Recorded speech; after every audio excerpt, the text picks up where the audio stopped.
প্রশ্ন এসেছে ইফতারির দোয়া তথা আল্লাহুম্মা লাকা সুমতু ওয়া আলা রিজকিকা আফতারতু, এই দোয়াটা ইফতারির সময় পাঠ করা সহিহ কিনা জানতে চাই।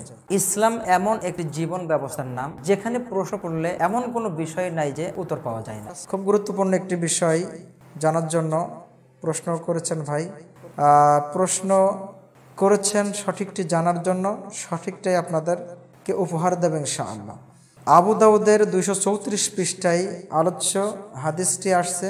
আপনি যে দোয়াটি উল্লেখ করেছেন যে আল্লাহুম্মা লাকা সুমতু আলা রিজকিকা আফতারতু, হয়তো শেষের দিকে আরেকটু বলে বিরহমাতিকা ইয়া আরহামার রাহিমিন, অর্থাৎ এই দোয়াটি যেই কিতাব তথা আবু দাউদের মধ্যে আসছে, আবু দাউদের মধ্যে এই হাদিসটি উল্লেখ করার পরে গ্রন্থকার নিজেই হাদিসের সনদকে বলেছেন হাজা হাদিসুন দাঈফুন, হাদিসটি জয়ীফ।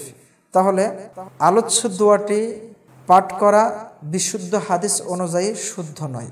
শুদ্ধ দোয়া হচ্ছে আপনি যখন ইফতার করবেন, অর্থাৎ ইফতার শুরু করবেন, তখন আপনি প্রথমে পড়বেন বিসমিল্লাহ।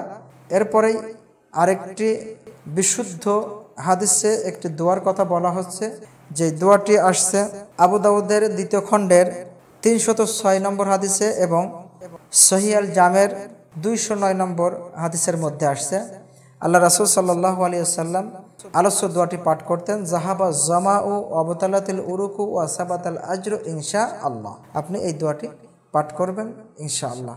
হাদিসের ভাষ্য অনুযায়ী আপনার আমার সওয়াব নির্ধারিত হবেই হবে ইনশাআল্লাহ। তোমরা যা জানো না তা তোমরা জেনে নাও। আল্লাহ সুবহানাহু ওয়া তাআলা এই মর্মে বলেছেন, ফাসআলু আহলা যিকরি ইন কুনতুম লা তা'লামুন।